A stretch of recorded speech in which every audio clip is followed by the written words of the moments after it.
So I'll open the meeting of the Parish Council. The standing orders are in play and they'll be applied from time to time throughout the evening in terms of any reference to give councillors the support during some of the debates. Okay, so I'll go on to item 607, apologies for absence. We haven't received... Councillor Norris. Okay, Councillor.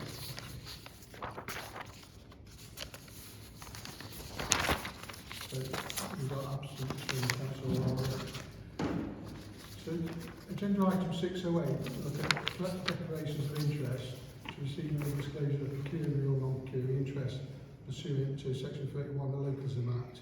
Councillors on matters to be considered at the meeting. I'll just ask councillors if they've got any pecuniary or non-pecuniary interests. Councillor? No. You've got pecuniary interest? No. Councillor Darwin? No. Councillor? No.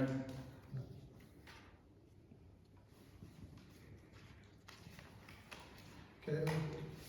Agenda item 609 to approve the minutes. So that's our last meeting, it was 26th of November last year.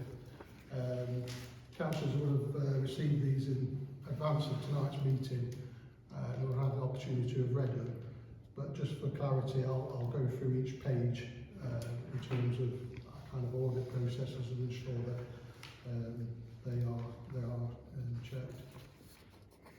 So on page 1, has anyone got any observations on councillors?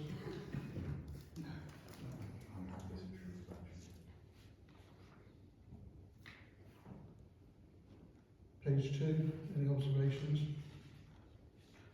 No? Observations on page 3? No. Page 4?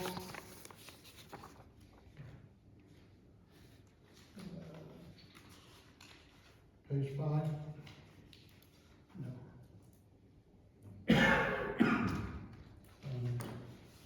I'll sign, in fact I'll wait. So, can I have a proposal for the minutes to the accurate reflection, Councillor James? So I'll second that, Councillor Gardner. All in favour? That was a no against.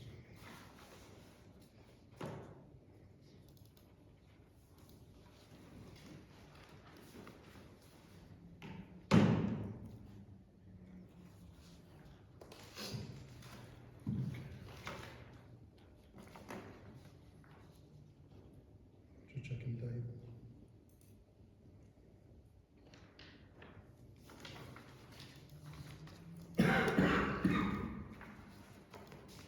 Item 610. To receive the note of any update on actions arising from previous parish council decisions not included elsewhere on the agenda. Obviously there will be some updates and I'll leave them as the matters arise, if that's okay. Councillors, anyone got any observations? Okay, so this is opportunity now at item 611. This is the electors to address the council. So I'll throw it open to our members of the public. Yes. I raised last time about the poppies and that there were none up here. I was told that they'd been passed to Councillor Bryant. So I contacted Councillor Bryant and asked her about them and why they hadn't been put up. She says when she collected the box from the clerk, there were no poppies in it. All that was in it was the discs for the 80-year celebration. So she says I couldn't put any poppies up because I didn't receive any. So I don't know where they've all gone, but they obviously didn't come up into this area. So I think there needs to be a count of how many poppies are available and then in future years for them to be allocated accordingly. Okay.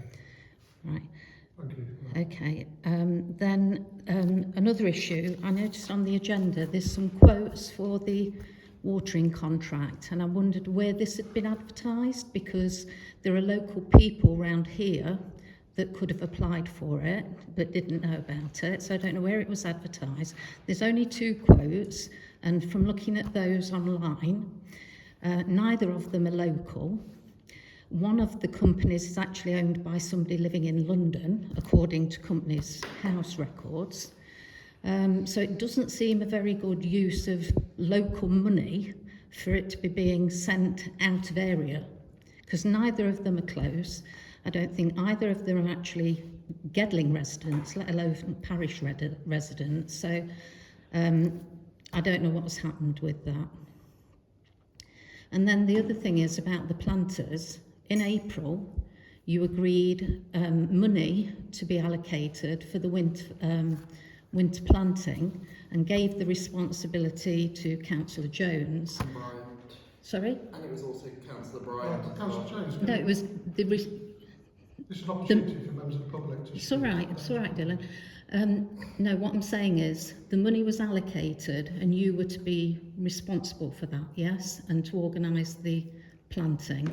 And now it all seems to have gone by the board. I don't know why it was affected by the winter watering, because you don't need watering in the winter. So it just feels like a lost opportunity. The planters in this area, I know you're doing your best, Dylan, but a lot more could have been done with them than has been done. So I think by the council agreeing things, I mean, I look back and they were agreed in April, the money, and then November, it's all change again. And this seems to be a pattern with the council. You agree things, they don't get actioned, and then somebody decides to change it. But I would like to know where the contract, the availability of the contract was advertised. There are only 2 quotes. I understood you had to have 3. Okay, thank you. So it doesn't seem to be being done as it should be done. The matter for the contract and the watering, what I can say, it was raised last year at this meeting with the parish council in terms of setting the budgets and the preset. And as we got to April, as again mentioned, to get a contract, so councils had the opportunity between these period of time. We're then talking about it in May, and then we're still now at the end of the year, and we're no better off where we were there as a parish council. So that's why the matter was then brought onto the agenda, and it's my personal view that it's kind of forcing the issue to get an outcome. Whilst we'll still be talking about a watering contract next year, and that's my personal view. The contract tonight will be discussed, and it'll probably give opportunities for councillors then to kind of debate it. And obviously, what you've raised, I would like to see that brought up so that you're obviously satisfied with an outcome from the councillors. Yeah, and also when you look at the quotes and a contract has been produced with a named contractor in it, it's not even been back to council yet.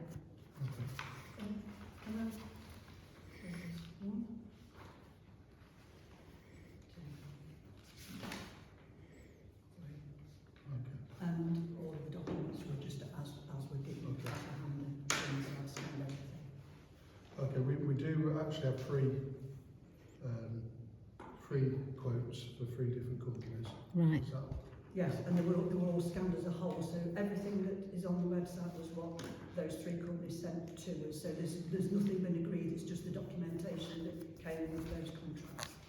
That's with those quotes, I should say. Yeah, but there is a when I looked at it, there is a contract filled in with the quotes. Draft contract. Oh, is it a draft contract?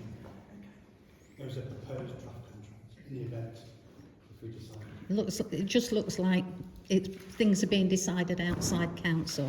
Nothing being decided. yeah, certainly it's not having involved in making decisions outside council meetings.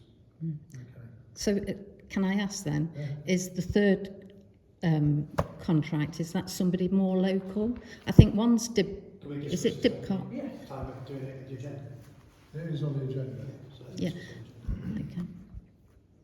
But is it fair to say, I think I got a gist of what you're asking, and I'll ensure that it's covered in the agenda item, and then you can get an appraisal of how we've arrived at that decision or item, and what work's been done around it, if that helps. Okay. Are there any other questions? So ordinarily, if there's no more questions, I'll move on to item 6.12, which is to receive report from Gedling Borough Councillors, Nottingham County Councillors, and then individual councillors. So I'd invite Rachel Ellis from Gedling Borough Councillor for the St Albans. Bestwood to Nottingham. Bestwood, yeah, thank you. Absolutely. Thank you, Chair. Okay, I'll start with the fact that the community kitchen has started up again. We had a fairly gentle start, about 50 odd people turning up, and then today was our third session, and it has taken off. We had 121 meals served. The hall here was full.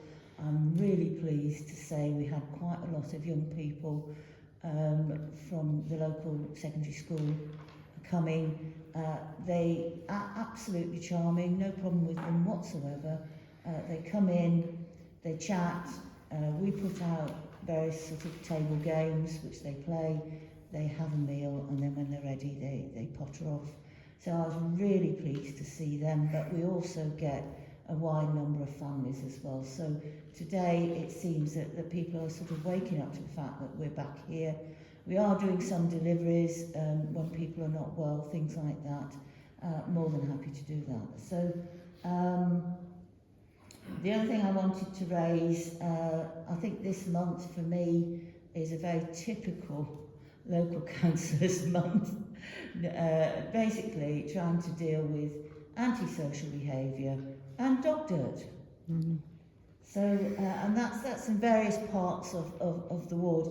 But certainly in terms of St Albans, there are issues, significant issues, with regard to Muirfield Park on both counts. And I am pursuing this.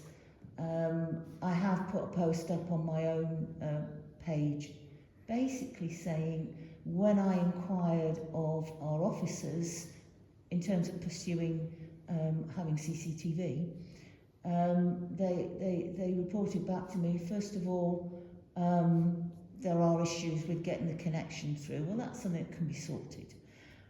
But secondly, they felt that there wasn't a justification for CCTV because in terms of reports both to the police and to the borough, there were very, very few of them. So I have been trying to encourage people, and I know Wag has, for example, to report antisocial behaviour, to report dog dirt. There are sections on the Gedling Borough Council website where people can actually report. I don't care if the same piece of dog dirt is reported multiple times. I'd much rather it got reported. And then we've got a starting point in terms of evidence which will back up whether or not we ought to have CCTV. So I would be really grateful for any support from the Parish Council on that score. And then finally, a sort of a bit wider in remit, local government devolution. Now you may well have done some reading up on this, seen reports on TV, you know, that's quite possible. In terms of Gedling, we have got obviously a unitary authority next door, the city, but it is, in terms of the government's planning, too small. Hasn't got enough population within it. So there's a high likelihood that they will be looking at expanding their boundaries. So that's the first point I'd like to make to So you. can you just say that again? That last bit. Well, let me go through and then we can talk it through. Okay, so the government has published a white paper. It's available for people to read if they wish. But essentially, the government is looking for larger, unitary, single-tier local authorities. So we in Gedling are in a two-tier local authority. We're a district council. We have certain responsibilities. And then the first tier above us, we're second tier, is Nottinghamshire County Council, and they have other responsibilities such as social care, child care, and so on and so forth.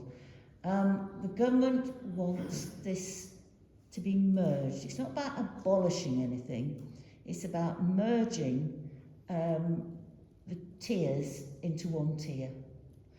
And it may also be about changing boundaries, and that's what comes back to how the city might view it in terms of looking at expanding their boundaries.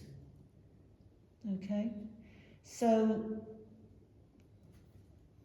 Gedling, as a local authority, will become part of a greater something. Okay, a single tier authority.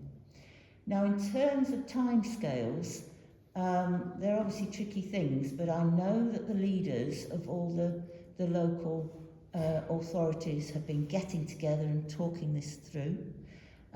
They are looking towards producing a number of proposals, not the proposal, but a number of proposals, sometime towards the end of March. And the government is expecting the proposals in the autumn. So, I mean, there's a range of things that could happen. Gedling, at the moment, they're talking about keeping the districts as the same units rather than sort of drawing lines across districts. I think that's probably going to make life easier. So, there's a possibility that Gedling could join Nottinghamshire. There's a possibility that Gedling could join the city. We don't know. That decision has not been made. All I'm doing is highlighting possibilities, not definite anythings. Okay? So there will be consultation, there always is, and that will be the opportunity for local people to have their say in terms of what they would like to see. But it is true that the city is probably going to have to expand somehow. Whether they swallow up, you know, Rushcliffe, Gedling and Broxtowe, that's one possibility, or whether it becomes sort of West Nottinghamshire, or, yeah, there's all sorts of possibilities. I'm going to leave it there. Yeah. You wanted to ask something, Councillor King? No, you wrapped it up towards the end. Okay. I imagine with the consultation, it's got the benefits of a unitary council for resources, lesser resources to cover the work, but you know, we also, the downside is, do you lose your local connection with the services? I'm glad you raised that. Yeah. I'm going to come on to parish councils now. Yeah. I just wanted Can to, I, please. is there any possibility that the county could merge with the city and the districts? No, too big. Right. That's my view of it. Well, it's been merged before, hasn't It's it? been one unitary authority, Yeah. but with districts as well. Yeah, but it was before. Yes, it was. Yeah. Yeah. So they've done it in the past, but they're not going to do it this time. Well, probably not. In terms of parishes, parish councils, town councils, the government sees them as potentially becoming the voice of local people. Again, in terms of reading the white paper, what it seems to be indicating is people aren't going to be forced to take on extra responsibilities or powers, but they could volunteer for it. It's all very vague at the moment, but that's there in the white paper. So in terms of, you know, how do the voice of the local people, it could well be where there are town councils, where there are parish councils, then the government may be giving them extra opportunities and extra powers. So can I just ask, when I get in borough council, going to start having public meetings to discuss it? Because on the news, I think it was only yesterday, that Rutland have actually started their meetings Yeah. to, you know, for the public to attend. I'm sure they have. There is a timetable which I outlined to you. I think you'll find that Nottinghamshire and Nottingham and the boroughs will work together on this, and they will publish their timetable, which may have very different implications. You know, I mean, Rutland is a very different area in many respects. It's only that big. Yeah, exactly. So maybe it's not so difficult for them to form a view and then consult. May I mention something? Yeah, I think the best way to sort of like look at it, you know, timescale wise, is what happened with Cheshire, because they used to have district, you know, and borough councils and a county council. Then that was all abolished in 2009, and they merged. You have Cheshire East Council now, and Cheshire West and Chester Council, and of course Warrington. So a similar thing could happen here. So all the boroughs merging and then the city expanding. So 2 unitary authorities covering the whole county of Nottingham. Whatever is proposed, it has to meet the criteria that the government lays down, and that includes population. Isn't it something like 500,000 Yep. per unitary authority? That's right, around about that. So that's essentially all I wanted to report back today. Okay, thank you, Rachel. We haven't got any Nottingham County Councillors with us this evening, so I'll pass on to the parish councillors. I'll just work the way around the table. Councillor Todd, anything to report since November? Only one thing that's out to report on is all the emails that we're being bombarded with by Councillor Jones, and I feel embarrassed sometimes when the emails are coming through because they're one after another, and I think it's not in good taste, and it's certainly not in good taste as councillors. I think it's appropriate to kind of take that discussion outside of the parish meeting. Okay. So at the end, if you want to have a conversation on personal matters, I think that's the best place. Councillor Gardner. I just want to manage just to move on from this, because like I said, I think this is a matter Okay, of thank you. So in terms of parish councillors, have you got anything else to Councillor Gardner? I've noticed in the borough there's been a lot of streetlight issues. I've reported 6 or 7 to the local authority. A few residents, well, parishioners mentioned to me that they're struggling to report them. If you're good with computers, I managed to go on Gedling Borough's website. If you can get the number off the lamppost and go on the website, pop them in. Mine was repaired in 3 days. That's a county council website. Highways, East Midlands Beer managed the lampposts. Yeah, I went on Gedling's website, which then linked me across to them that I managed to report it. Yeah, it's just something I've noticed in the parish, because I noticed they're all installed at one time. So when one goes, they're all inevitably going to follow. Councillor. Do you mind? Is that all right? Thank you, Chair. Yeah, Councillor Gardner, Gedling Borough, as I understand it, has put that on the website as a trying to be helpful. But your Chair is absolutely right. This is a county council's one. Yeah. And I would actually advise go straight to a county council website and report it there.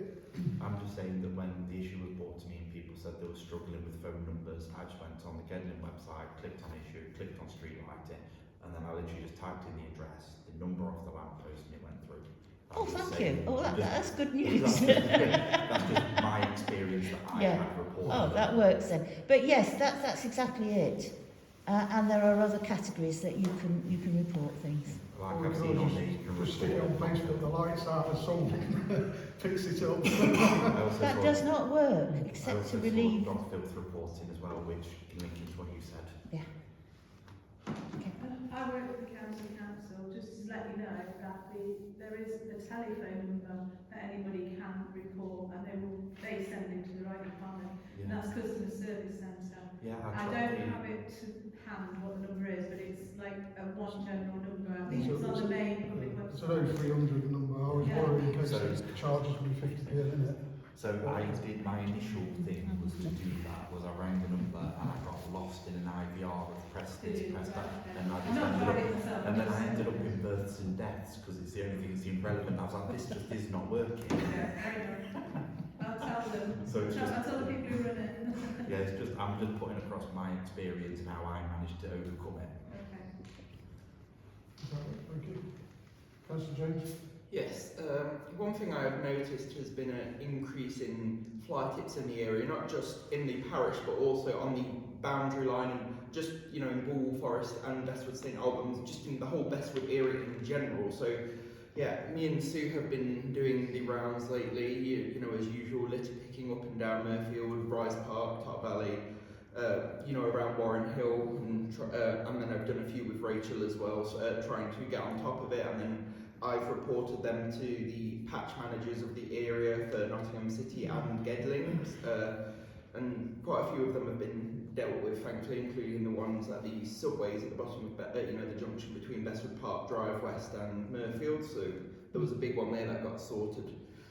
Yeah, I'm similarly echoing Councillor Ellis's concerns. There has been, unfortunately, a lot of dog litter again. You know, I've tried picking up a bit with my picker, but you know, it's not very nice. You know, how do you try and do what I can, because I do not like a mess, which is why I've also, you know, took it upon my hands to weed out planters and stuff in the area. Again, that is getting back into another issue I have in regards to the emails, for example. The reason so many emails are sent is because it seems we agree to something and we just go back on that and go in circles. So no matter how many times we discuss something, it seems no one listens.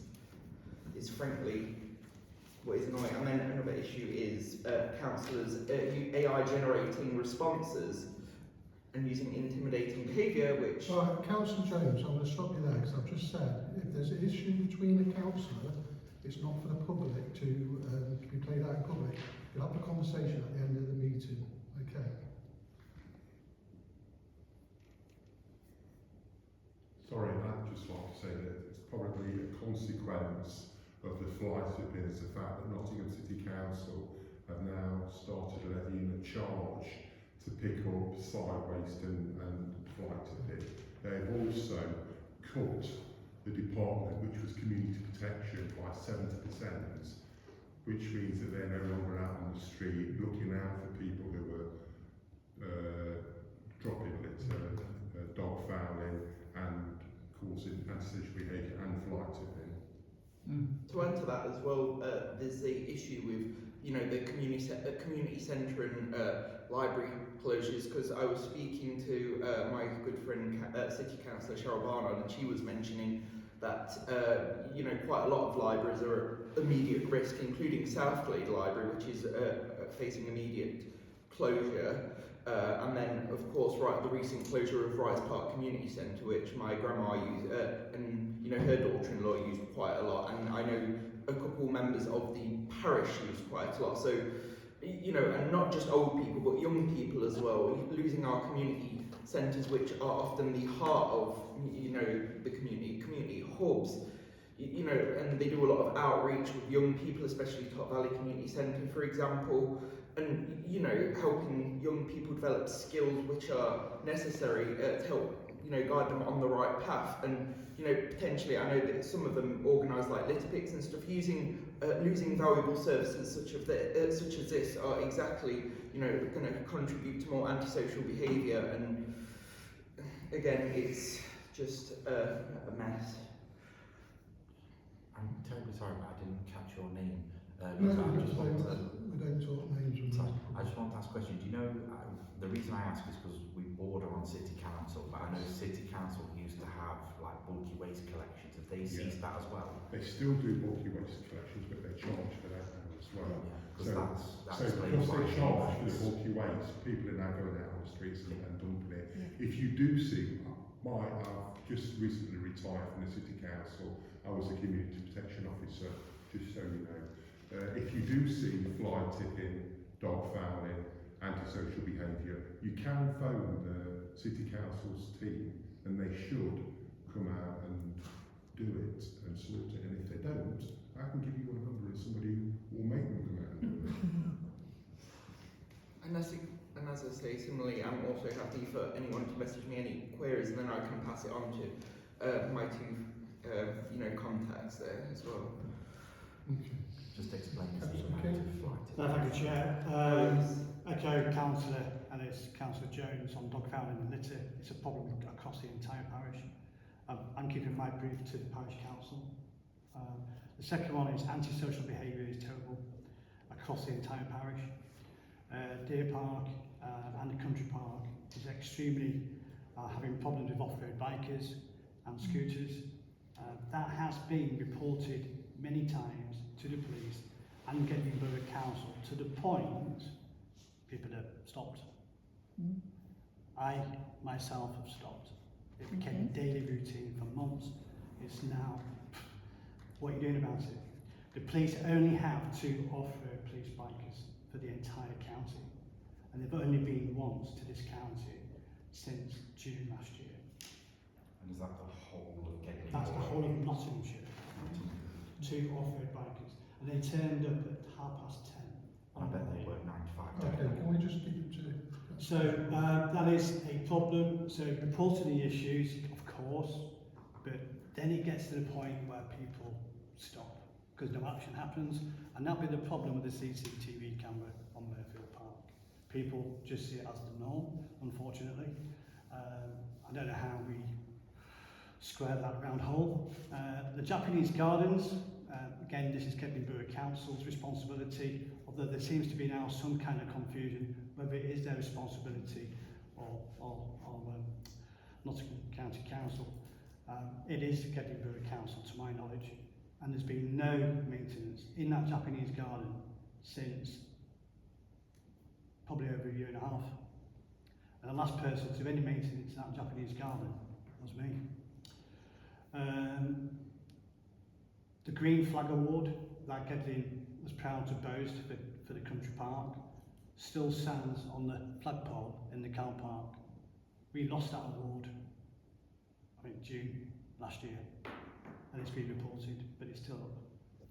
The access to the car park gate is still broken, therefore people can gain access in the evening and cause problems, more antisocial behaviour. When I've been walking around with my dog in the early hours, also across the entire parish, the amount of speeding traffic in the cars in the morning at 7 o'clock, especially on Newcastle Road. I mean, this morning it must have been doing 40, 50, if not more. I don't know whether we should be pursuing that. I've been working, so that's that one. And the last one, positive news. Since my last meeting regarding rough sleepers, I've not seen any since I returned from holiday in January to the present day. And I go around every day around the park. So that could be a positive thing. No further comments. Thank you. Thank you. I think it's fair to say that when you listen to councillors' reports, be it litter picking in various parts of the parish, there is a will to take pride in the area we live. And I know over Christmas I appointed councillors Christmas Eve, we've done a litter pick through the car park, Bestwood Lodge Drive up into the country park, and it is an ongoing issue of cars meeting and disposing their Greggs delivery, McDonald's and what have you. We've had rough sleepers in the area, and at Christmas it was reported and the environmental officers issued them notices to move because there's no washing or toilet facilities. As part of the clean-up, we then become apparent of feces and that has spread throughout the park. That's all was cleaned up. By the time we cleaned it up, we realised where we were. And I passed that on to Gedling Borough Council to make them aware. We come back to the noxious gas issue. So 640 kilogram or gram bottles. So the old little silver bottles you find, they're still a problem. And there was a box of 12. So it's almost they've got it on Amazon or Deliveroo to the country park. But as mentioned before, they cause damage at the incinerator in Nottingham because you can't just get away with shoving them in your bag and leaving it there. But at Christmas it was just disappointing the amount of beer cans and that just strewn. So it's a walk in from Arnold up through the woods and they're just dishing their cans of booze. There's cars parked, and no doubt late night drinking, young lads in cars, noxious gas, and then driving. It's a fact that in itself, and so it has been reported. And we try and encourage people to report stuff, as it's been an ongoing issue with antisocial behaviour and what have you. And so there is further reports to the police and crime numbers, and that's all we can do is keep generating crime numbers. You don't expect the police to come out for noxious gas bottle or fire extinguishers, as we recovered 2 or 3 in fact. But in terms of the CCTV, and I know as a parish councillor, I've listened over the years, and Councillor Elliott, so some support here, is you look at, there was the technical, I think the last one, the power supply, and that is information that Gedling will be passed on to the councillors, and then things change. So I saw an article in January, this is, I put my nose in, I get stuck into stuff, so you have to forgive me for that. But I saw some CCTV put in somewhere around £14,000, and I thought £14,000, if that was to push that job over the line, that would be something we could bring to the table. So you have to do that legwork. And I spoke to, I would say, Community Protections Equivalent in Gedling, and they sent me a response, and it basically is its official version is they've reviewed the antisocial behaviour, the lack of reporting. And lack of reporting doesn't mean it's not happening, it's because people get disenfranchised with the local facilities for on. I just want to ask a question, what denotes antisocial behaviour? Because I've heard the things that you're saying, and I'm quite obviously aware of littering and things like that. But one of the issues that personally that bothers me is the pollution levels near the schools caused by people coming in their school, into the cars to pick their children up from schools and sitting there with their engines idling. And that is supposedly illegal under the policies of the district, but there's nobody to enforce it. So could we report that? So every time I see it, could I report how many cars I've seen with their engines? I can say I reported a parishioners from Grampian and leads on to Sidlaw. They have that issue daily with kicking out and turning up and social parking at the end of the junctions. Parking's one thing, antisocial, but it's to me it's the ones with the engines idling that really annoy me. Yeah. So that's been put forward. So these little things, unfortunately, they get reported and then they sit with whoever, and you can't. It's that persuasive kind of relationship without falling out with people. Say, look, we report, and you just hope that it keeps stacking up until it forces the issue. So do I report that to the police, to the Gedling Borough Council, or who? Police. Or the school? It's police. The neighbourhood policing team is something I've spoken to, and I was going to get onto that, is they should be doing more school patrols, because if they want to be, the new crime commissioner is saying, we'll put your tax up, but what do you want from it? Well, what I want from it is your talk about high visibility policing, and they talk about, I don't want it in the nighttime economy in the city centre at 10 o'clock, 12 o'clock at night. That's very good for nightclubbers.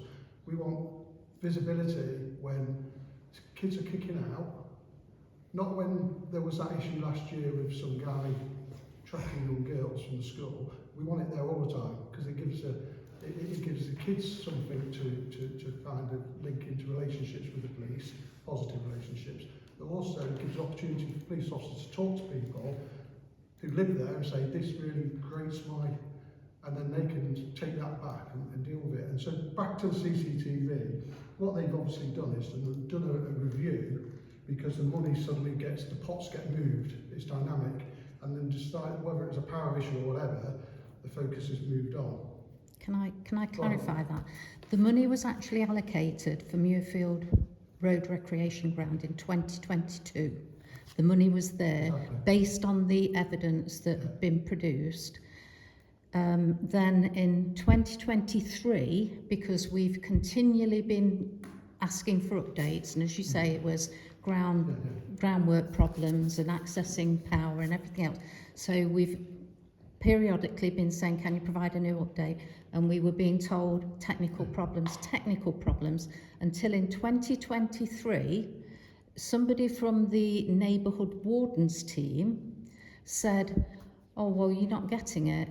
It's been allocated to another area. Somebody we'd had no dealings with whatsoever. Gedling never came back to us and said, we're not giving it you now. And it was based on the fact that delay, we've got to spend the money by the end of the financial year, and that's, like you say, 14,000 went to another area. There's another park that's had enhanced CCTV. So, because Michael Payne had been heavily involved in getting the money for Muirfield, so contacted him. He came back and said, that person shouldn't have sent that email. Don't worry, you're still going to get it. I'm going to go back to them. So then when he was going off to be an MP, checked with him again and said, is there any update?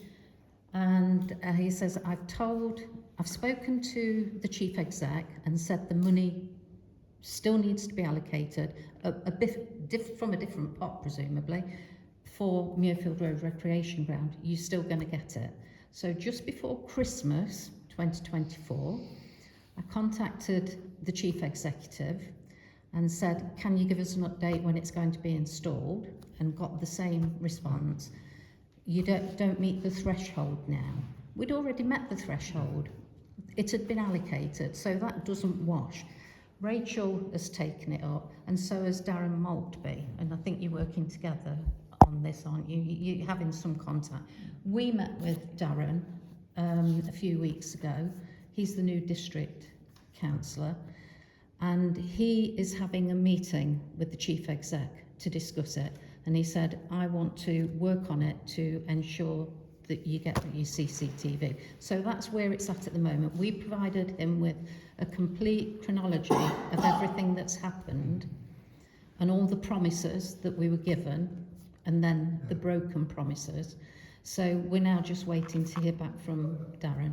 That's all I wanted to say. And something I mentioned last year, it's when you look at the Southern Trent line down in the village, and that it's when residents and representatives get organised, they start to become stronger and more representative. And unfortunately, it's hurdles.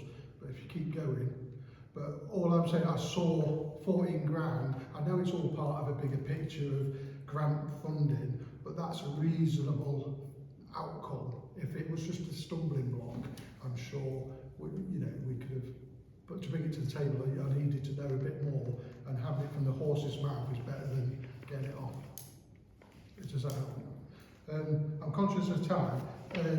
Last month we agreed the defibrillators, so I continue to manage them on a monthly basis. Completed the annual reports on both defibrillators, and also purchased the new pads that was agreed last month. So they've been replaced. Notice board that's been out of service of nearly 12 months, padlocks and that have been replaced, and that's been updated. Grit bins, we talked about that in November. We had some frost again, and so we're out replenishing in January when we had that last set.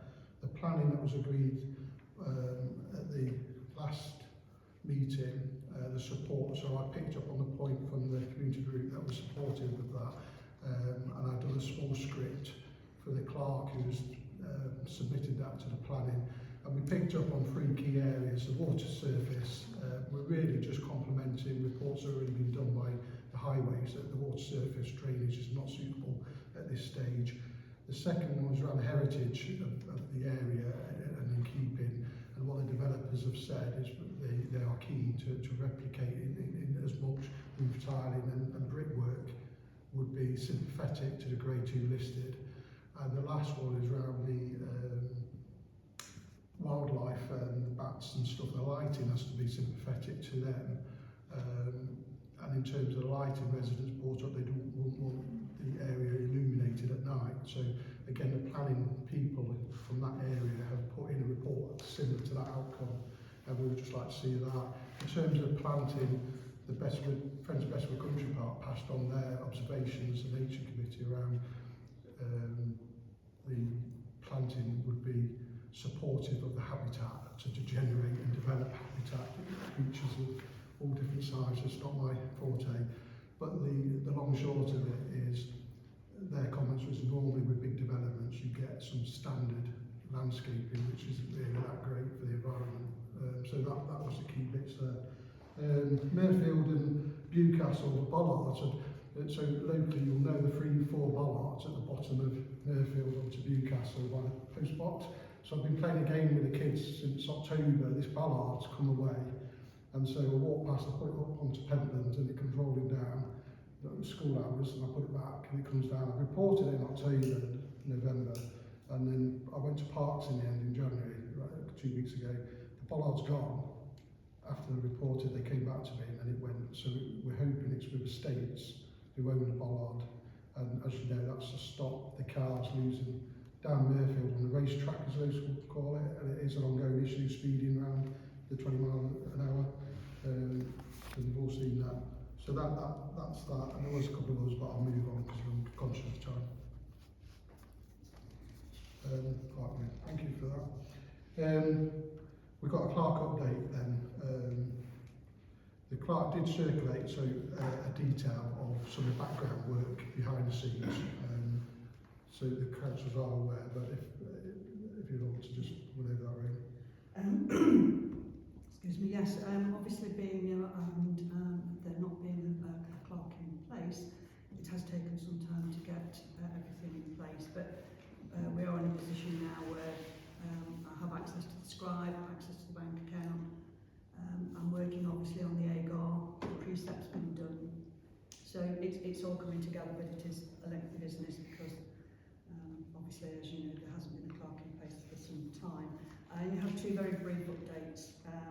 The first one is the parish election timetable. Just to let everybody know, the date of the poll is Thursday the 6th of February. You've probably already seen that. And the other one is for the government's review. The consultation period is now closed, and draft proposals will be done, prepared by the 21st of February, so we should get some proposals from that. That's all from me, Chair. Thank you. Okay, thank you very much. Correspondence not reported on the separate. Any additional correspondence come through? Members of the public? No. So we're on to finance, item 615. So here we've got to approve payments for the payment list, so that's been circulated. Any observations, councillors? Yes. I did see a payment, but is it an invoice or is it a credit? In terms of, I think that's that one.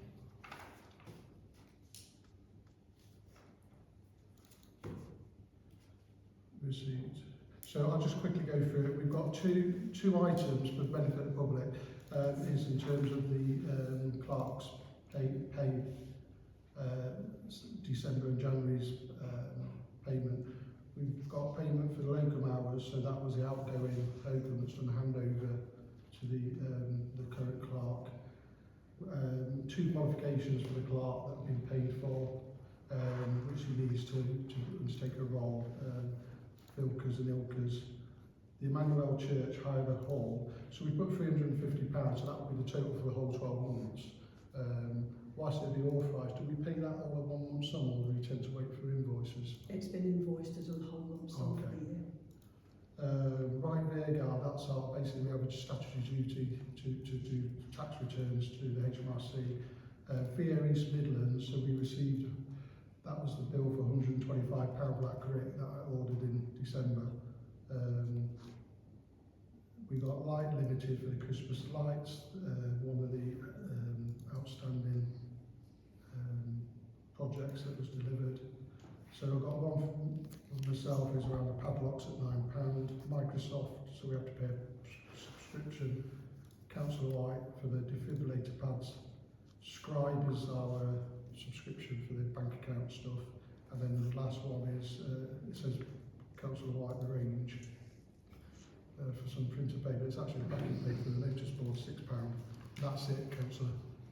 Thank you. I would ask, could two people sign, agree, the initial those? So can I have someone to propose the payments for the councillor Gardner proposing? To second it, councillor Todd. All in favour? Okay. I'm all in favour except for the ones for me, if that makes sense. I'll abstain from the free payments.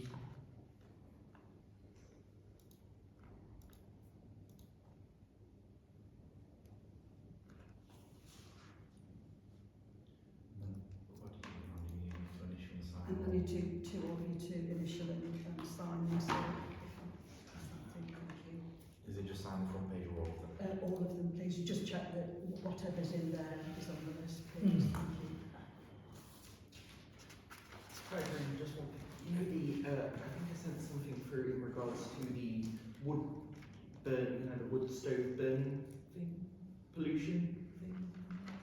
Can we stick to talk about finance? We can I've discuss that seen afterwards. that, so I'll talk to you afterwards because I haven't, Yeah. I don't recall that. It's just something Sue raised with me about pollution, reducing Right, pollution. councillor, we're on the finance, we'll discuss that after the meeting. I'm conscious of time. The other item on there, we'll skip to C, which is a banking confirmation of the authorisation of the clerk on the bank. So this is retrospective. The clerk now, we've cleared the bank account of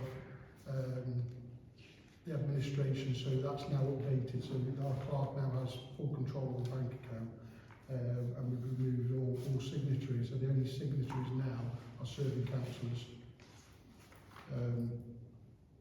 And just to confirm, I do have full access now, so I'm able to authorise things. So can I just have a councillor to approve that?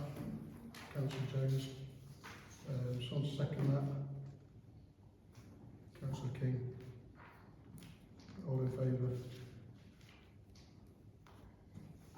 Do I need to And then if we look at the precept to agree the figures submitted to Gedling Borough Council on the 24th of January.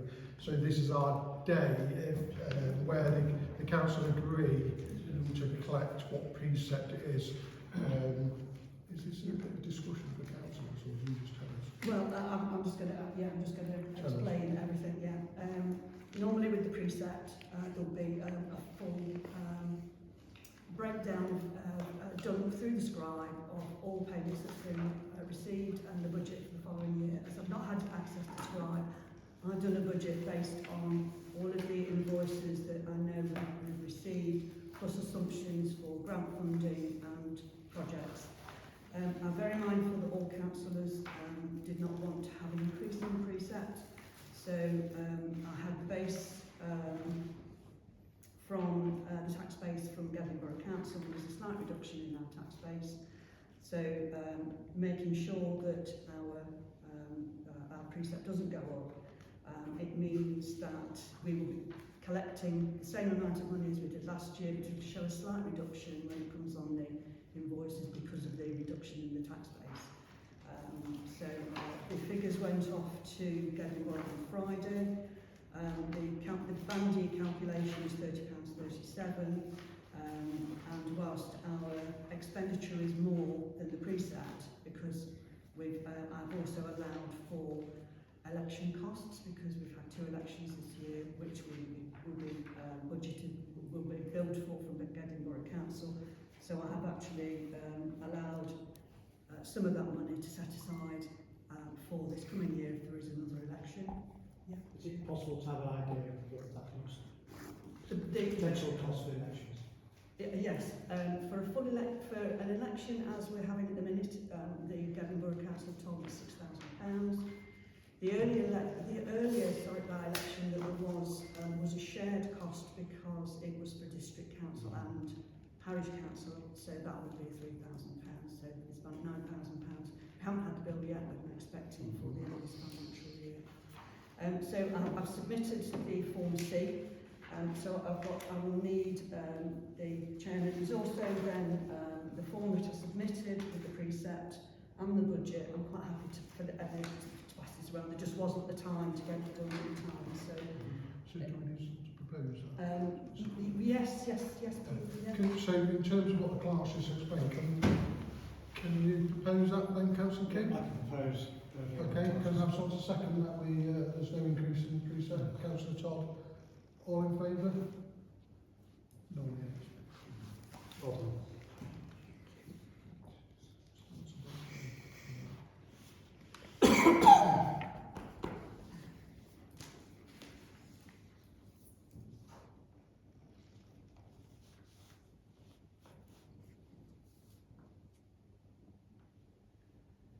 I just will note one thing.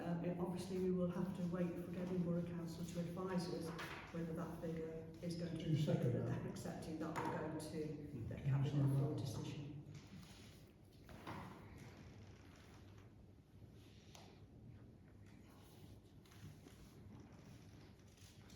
Councillor King, can you sign this?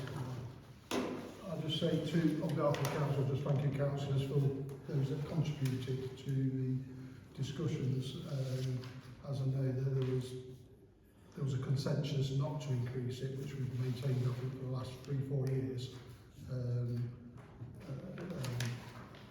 so that kind of considerations have been made, and we're here now today with a product, an outcome that the clerk's put together.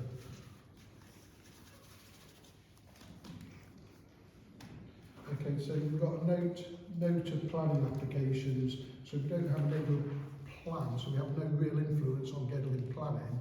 However, it doesn't stop us from submitting any views that the council can, the Gedling Borough planning can consider. And I kind of think that this is quite important in some ways, because we pick up local knowledge that some planning applications may affect people in different ways.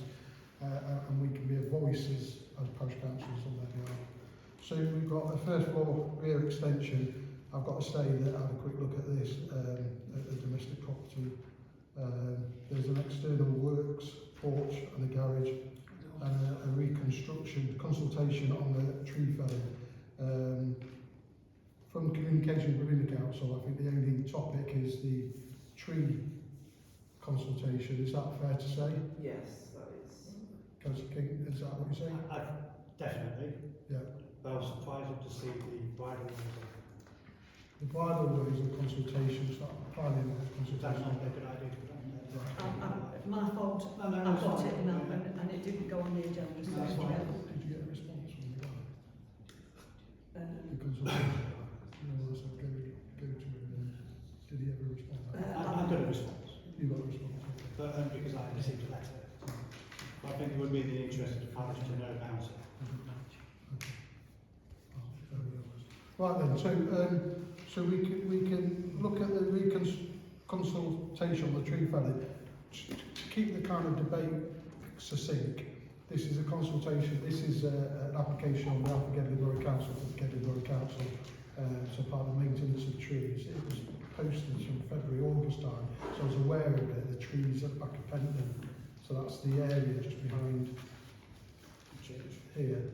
At the bottom, so it's approved. So I saw the application back then, and it's subcontracted out to a private company other than the arborist from Gedling. If you have a view on it, councillors, I'll pass it on the table. If you don't have a view, then that's fine. Councillor King, Councillor Todd, a view on this tree? Do you have a view on the tree consultation? Not really, No, thank you. Councillor Harper? I was awaiting further information. Councillor King beat me to it, asking for more information. No, Or was it Councillor Jones? Me. Yeah, about more information about what's already been done. I don't really want to be chopping down trees if every avenue has been taken. The application talks about it's preventing other trees from Being damaged by fall. to growing. Just for clarification, are the trees we're talking about the ones on the Churchfield It's on the plantation? map on the application, so if we've got a view on it, let's kind of, I'm time committed. So. Yeah, my view on it is, the thing with mature trees is they provide a immediate amenity value. I mean, that's not to underestimate the benefits of natural regeneration, but the whole sort of argument that Acer pseudoplatanus, which is sycamore, are weed trees, are not exactly, is not well sounded considering they've been here for over 2,000 years, brought in by the Romans. So, you know, the whole argument against squirrel damage is many trees species get attacked by squirrels because greys are an invasive species. You know, but trees have a natural response to regenerate after, and especially sycamores, they can take a lot of beating and can be hacked to the ground and come back. So, you know, as I said, that's why I wanted clarification between if every avenue has been taken to maintain the trees, or maybe do they have to be felled to stump level? Could they not just be left as like, you know, like pollarded, or left as like a monolith for wildlife? And I think there was a report, there was a full arboriculturist tree surgeon report on the It's all on the portal, all that information on the portal, so it's worth a read, and it explains all the reasons why they're taking it out. I mean, I've had extensive conversations with Ranger Rob over the years in regards to the maintenance of the sycamores, because I'm quite involved with the Friends of Bestwood Country Park, as you know, with the whole planting things, and I do have a lot of knowledge in that respect, because I have contact with like the landscape managers and wildlife managers at Cork Abbey, do a lot at Woollerton Park, for example. So you know, in terms of managing heritage sites, you know, different places have different policies on it. So I'm just trying to look.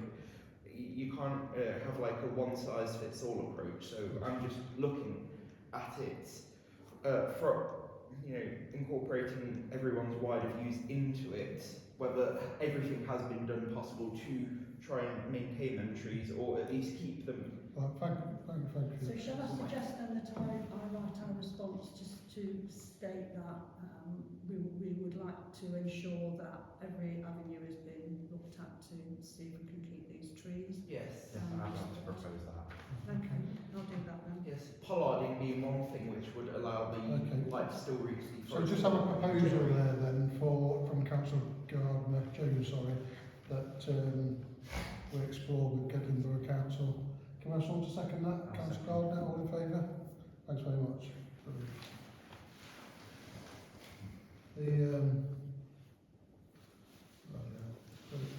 That's a planning. Item 617, update on a domain change and website upgrade. The clerks have provided an internal update, so I'd ask the clerk if you could just briefly explain where we are with that. We've all been advised, obviously, earlier on in the year that the government would like us to change to gov.uk website. It was agreed at the November meeting that I would take this on and discuss that with Freethought, the company that had been agreed we would go to. There was a £100 grant available for that, but that did run out, so we did miss that. However, I've been in touch with Freethought and confirmed that the figures that were given us previously were okay.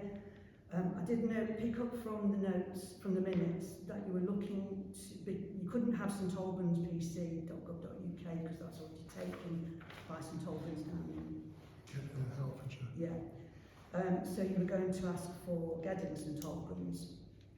Freethought have come back, that's the company that we're using, and said that they didn't think that was appropriate to add Gedling as part of the domain name.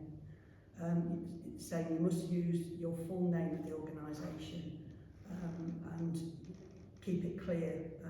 And so they've suggested that we look at using St Albans-pc.gov.uk, St Albans Parish Council.gov.uk or St Albans Parish.gov.uk. Once the decision's been made as to which one of those you want to go for, then I've registered on the site already, so the details are on there. I can instruct them to go ahead and do that. So, Which one is it? so those are the three there. Oh, What's the one with letters? So members of the public, ordinarily, if you've got any preference, please let us know. So they can offer a register of St Albans-pc.gov.uk, St Albans Parish Council, all one word, .gov.uk, That's better. St Albans Parish.gov.uk. Any particular preference jumps out at you? B, B. the middle one. Yeah. Is that St Albans Parish Council.gov.uk? Yeah. It's quite simple to remember, isn't it? Yeah. And it says what it is. So, any other preferences? Unanimous. I'll second it. I'm in favour. All in favour? Quickest decision. That's really simple. It says what it is in the tin, on the tin, isn't it really? And the way I see it is you're So, giving benefits Councillor it's easy King, for you. That's Councillor what I want. Garner, that was simple. I think we're all in agreement on that one. When did that happen? When you say consultation on the CIL, what's that? So it's the developer contributions for any development, any housing development. Oh, okay. So, do you know that? It's just two items that came through from Gedling Borough, Wildlife and Countryside Act, and the consultation on SIL, just to whether councillors have seen it, whether they want to make any comment. It's all online, so if you do want to make any comment, those are available online for you to do. So it isn't something that we can write in direct, it is just to advise you that those two consultations are available. So we've got the planter maintenance at 619. I'm obviously aware of a number of emails internally, so I'm just going to quickly set some ground rules, if that's okay with the councillors. So standing orders. So we'll have a proposal in terms of the item. Councillors have a say on the matter, but I'm trying to think about timings. The standing order says 3 minutes per councillor, you get a chance to speak. Now, it's my understanding, and you can quote me differently, is it's your view on the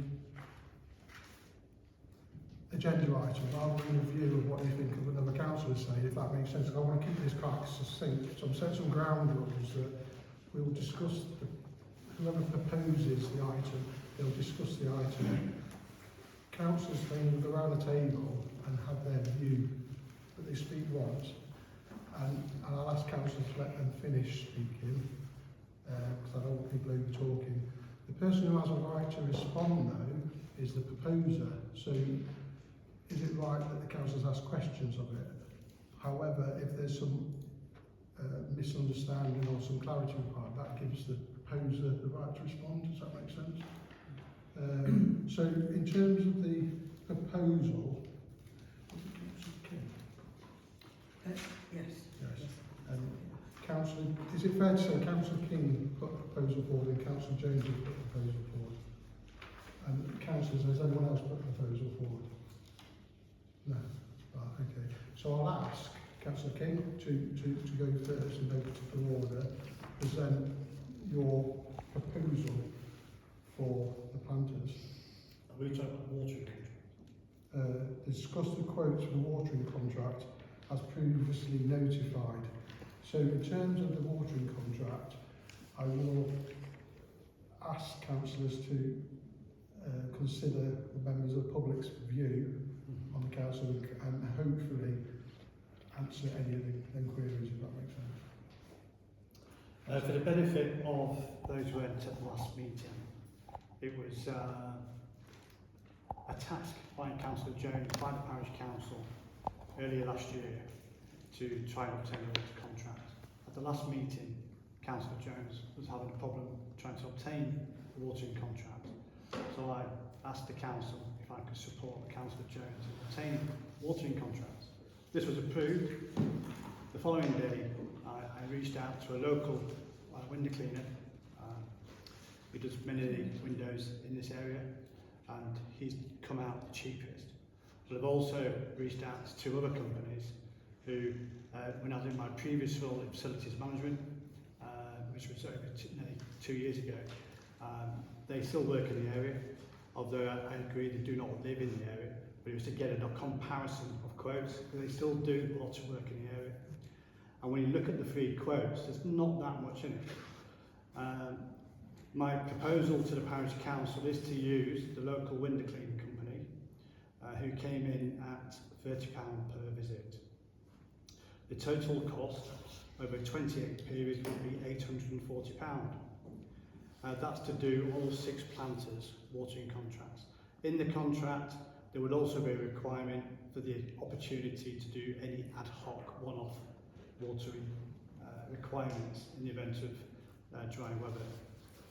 So David Windows Cleaning Services, he's local, he's provided the best quote. Every councillor has seen the quotes, they've all been submitted to everybody. I don't know whether Councillor Jones has provided another quote since the last meeting. No, I made various inquiries over. Councillor, just can you finish your proposal? Yeah, my proposal is to go with the cheapest, Okay. who's a local window cleaner at a rate of £30 per visit, with a total cost over a 28-week period, £840. That period covers April to October. And any one-off additional will be done at £30. Okay, in terms of that proposal, can I ask Councillor if they've got any questions they'd like to ask Councillor Todd? In terms of that proposal. No, the proposal's fine. Councillor Gardner, have you got any questions to ask of that proposal?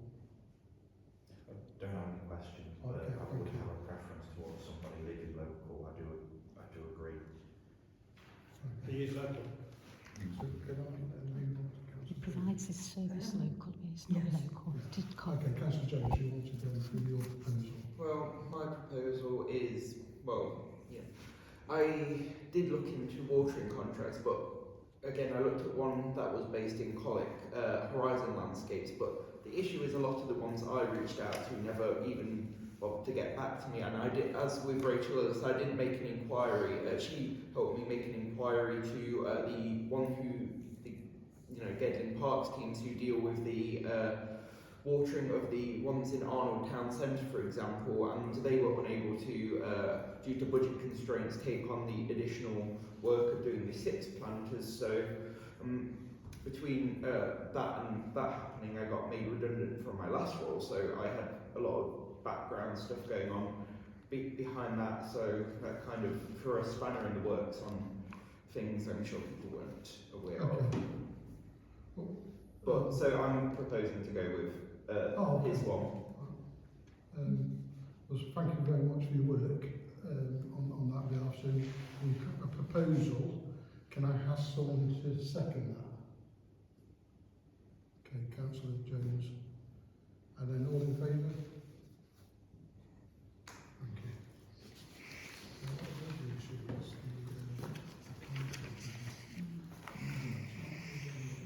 We've agreed the funding of £300.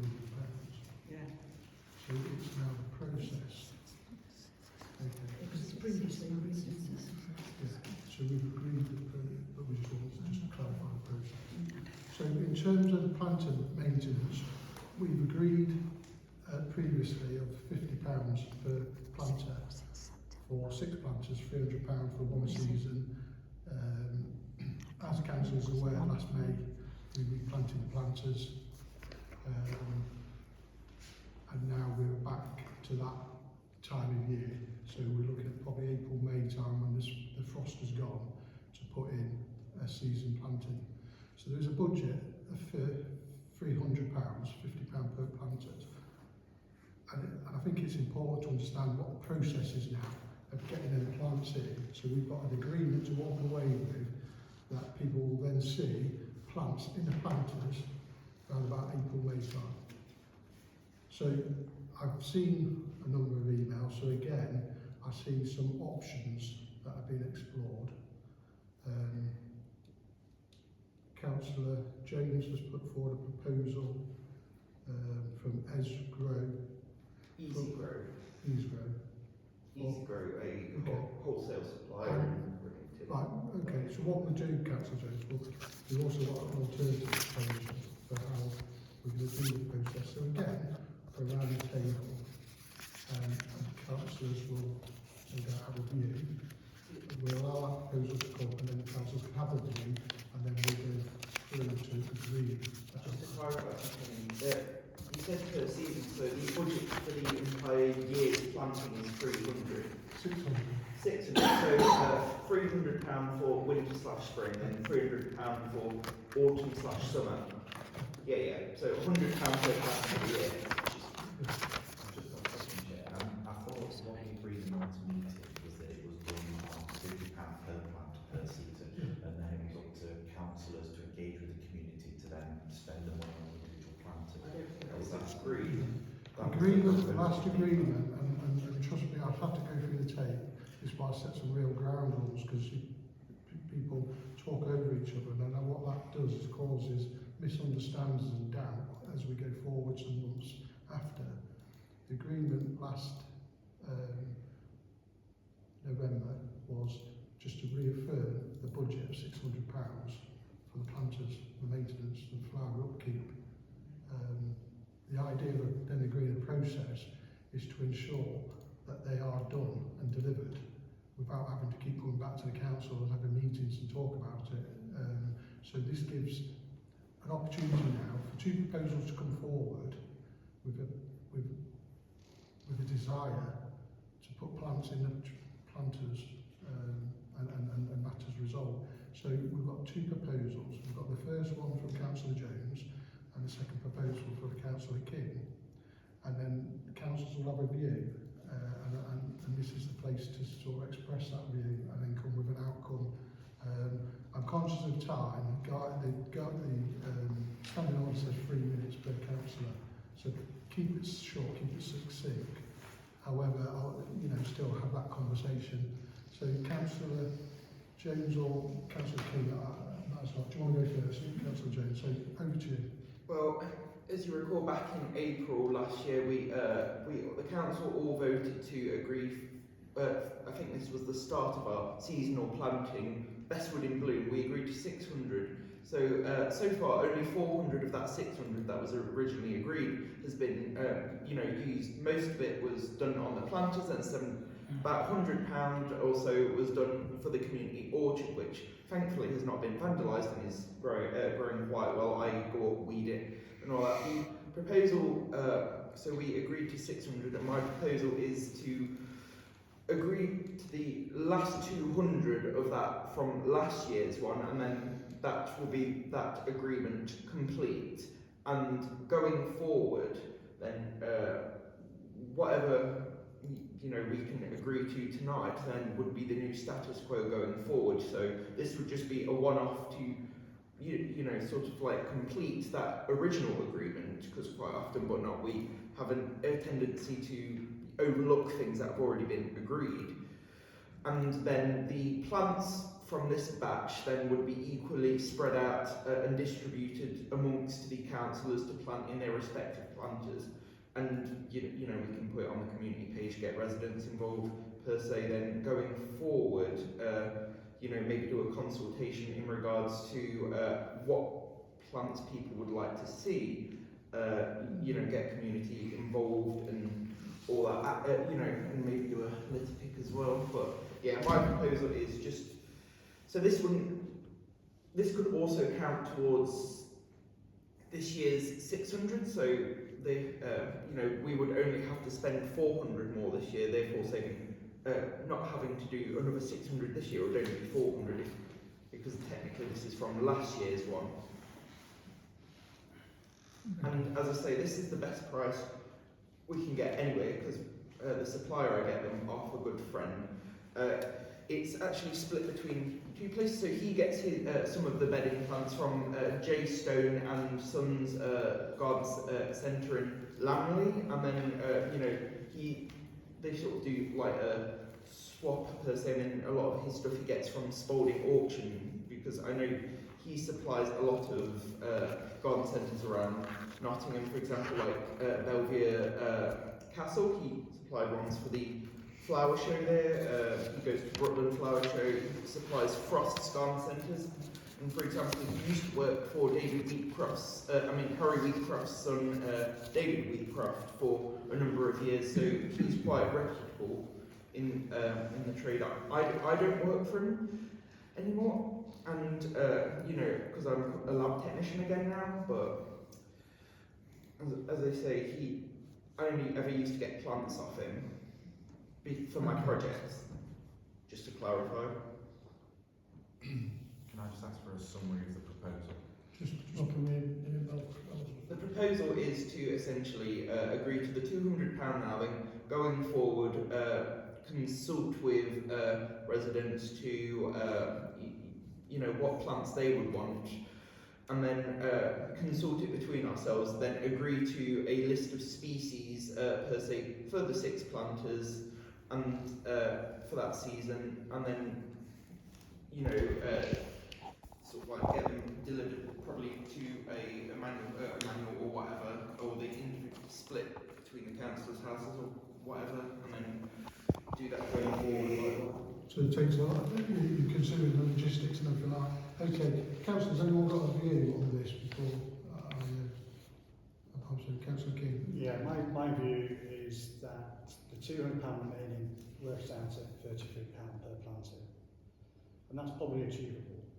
I think the reason why it didn't go ahead last year is because the time to have planted these plants was not when it was recommended by yourself. It should have been done earlier, after the summer season had finished. I say that because residents in the Deer Park on one planter, they went out their way and purchased a load of plants and replanted the whole entire planter. And as I say, residents in the Warren area as well have done that, especially. Please, I'm not saying not. But what I'm saying is, already people on the other planter was doing exactly the same. And by the time it came to agreeing by the time it was agreed to put the planters in, it was freezing. That is not the time to put planters in. They would have just died. They wouldn't have just died. Okay, it's my opinion. Okay, and you must be quiet when I talk. I didn't interrupt with you. Okay, please. I've got 3 minutes. So that's where I think it failed. Moving forward, okay, unless you've got any other questions, counter that on that. Councillor? Any good councillors? Okay, from my perspective, last April there was Best Within Bloom was agreed, £600 was allocated. Plants were purchased £155 from Esgrow.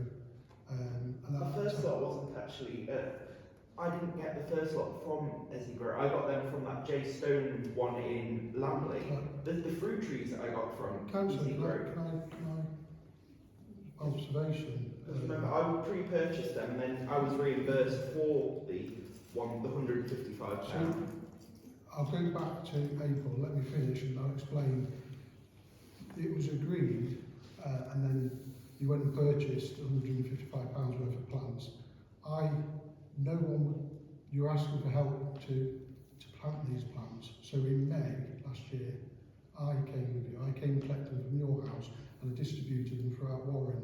At the time, from the budget, I made it clear that we needed to budget for the planter from Finsbury that was recovered to a lock-up last Christmas 2023.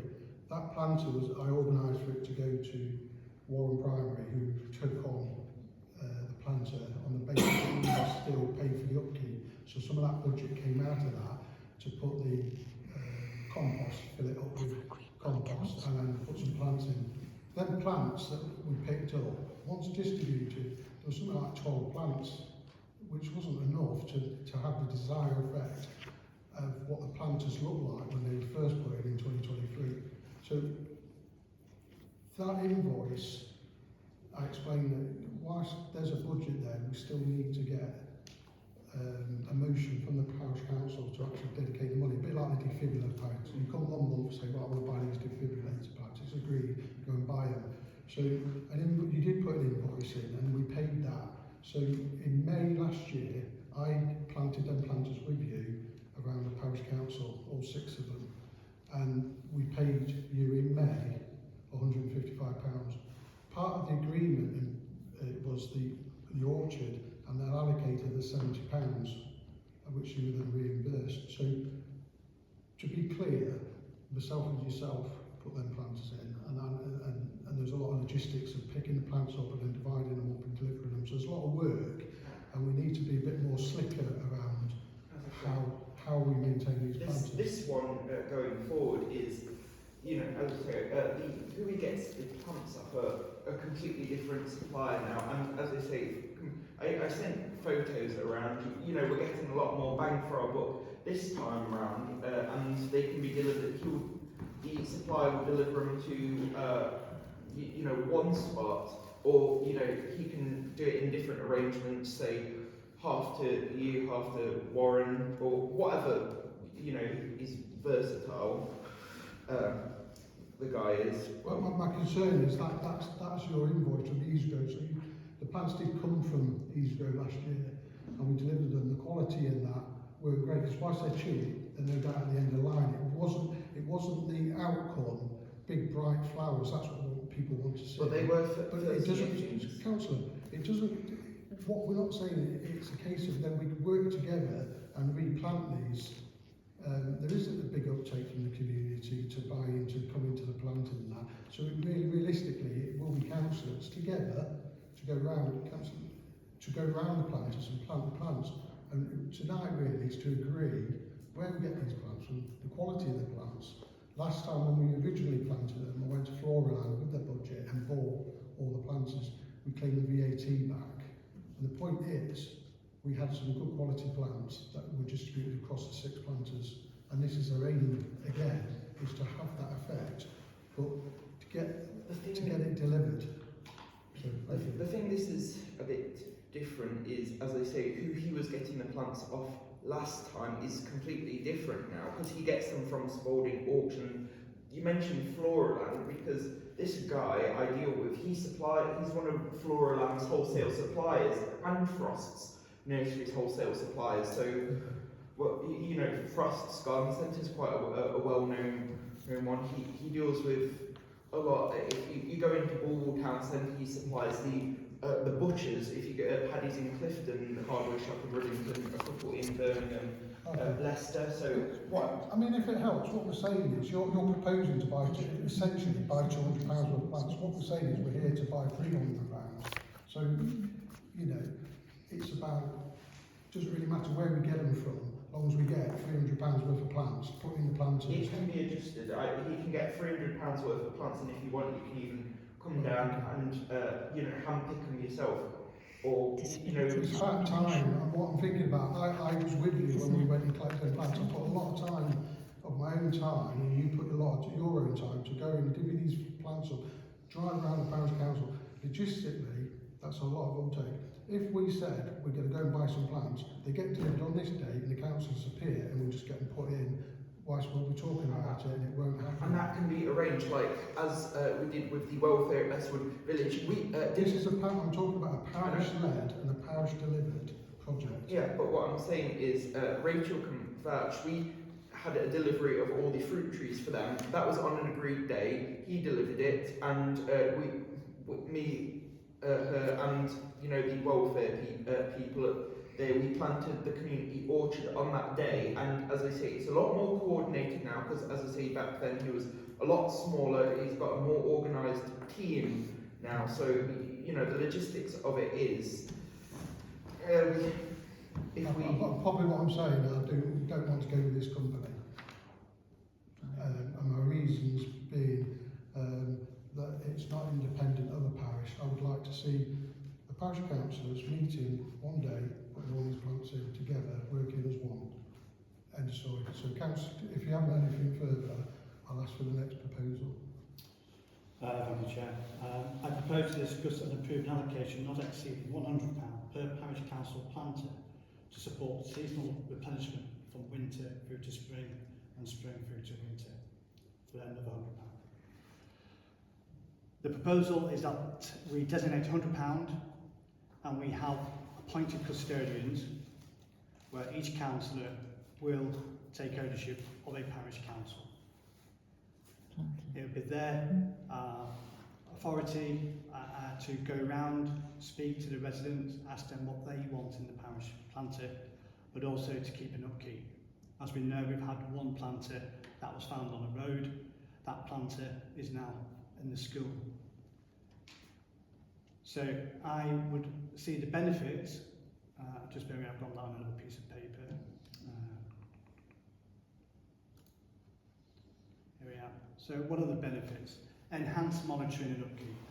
Assign a council to custodian to each planter allows a regular oversight ensuring the plants are cared for promptly. Councillors, as custodians, will be responsible for maintaining each planter condition, responding to its needs with watering, pruning and replanting as necessary. Now this was done before the watering contract, so take out the watering. But it would be good to keep an eye on the watering levels. Increase community engagement. By having a parishioner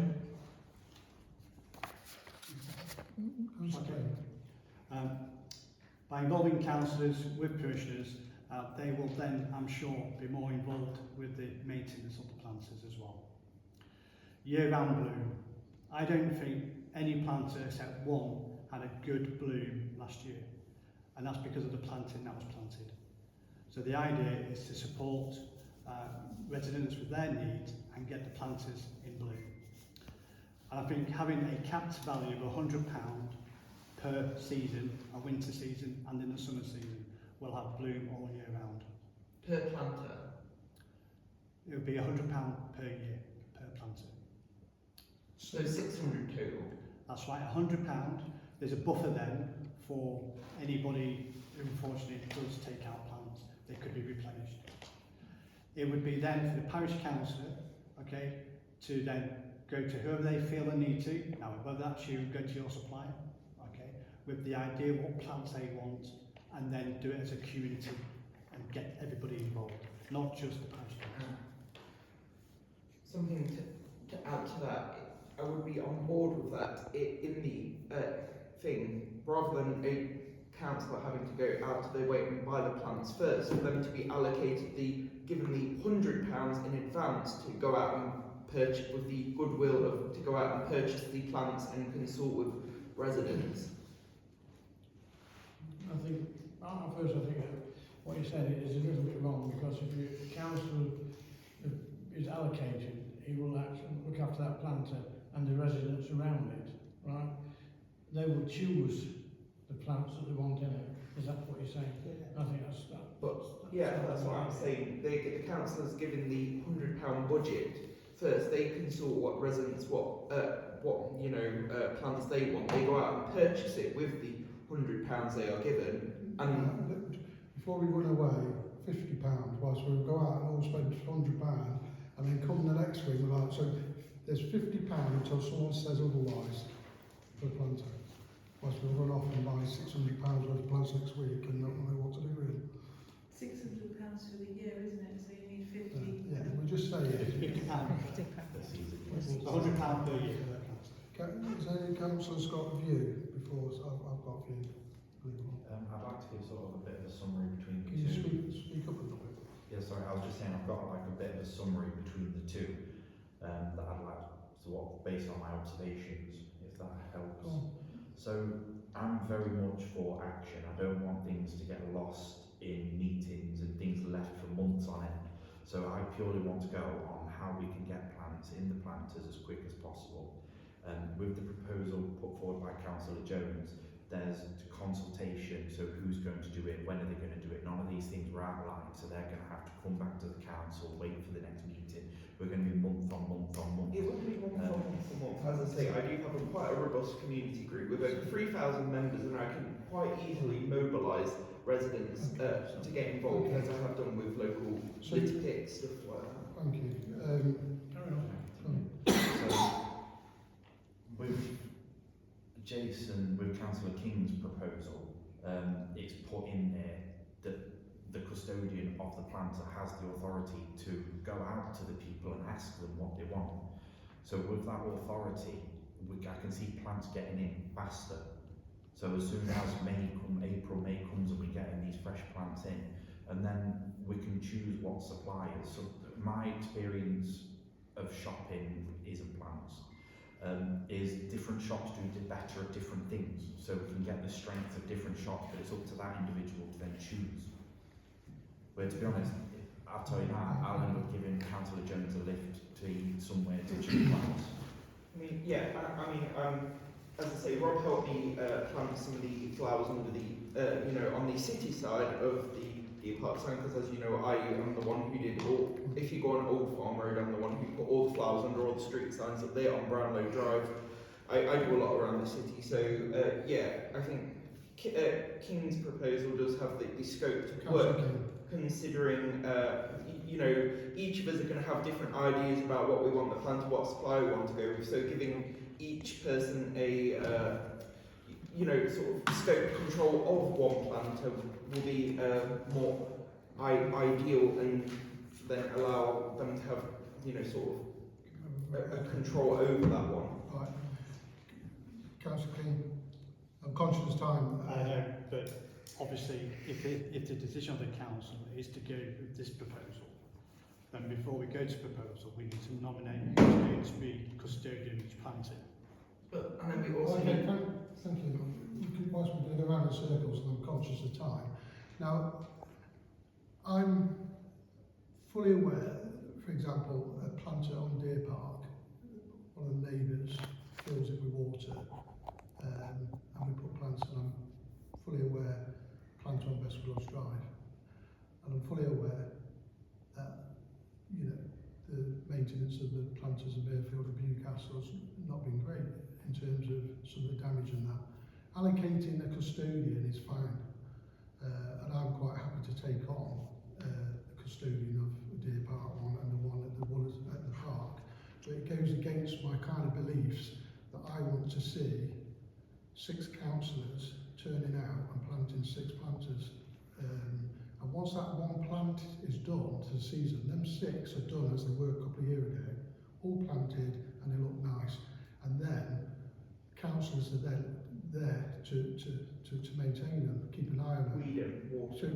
We don't need to water them, we've got contract, but the fact is to monitor them. So we did have some early issues around plants being duffed in the road, and it was so frustrating 5 times going across when there was people locally that councillors would have walked past to take their kids to school, because at school time I then travelled across, plonked them all back in. And it is disheartening, but that's the way of the world. But I would like to see we either agree to go and get these plants and put them in the planters, whilst we're going to be talking about this in Christmas time, if that makes sense. Now, a couple of years ago, I went to Broadland and just bought a load of plants, using the staff there that know what they're talking about. It's all independent of any councillor. We get the plants, the clerk claims the back on them, and so it gets a bit cheaper, so you can actually go over budget to compensate that 20%, and then the councillors can have the plants, and then we can arrange to go and put them in to suit councillors' timetable. The thing about the Easy Grow one is he's not VAT registered. It's irrelevant. So this is where we are. Yes, it's great to have a custodian, but I'm conscious I don't think you'll get a custodian for the one in Mayfield and on Newcastle Road, and I don't want to be seen or be part of kind of neglecting them, and I'm sure they won't be. But if I have to go and be a custodian of 6 planters or 3 planters, it's irrelevant. And I think consciously the council are that way, but somehow I want to see plants in them by May.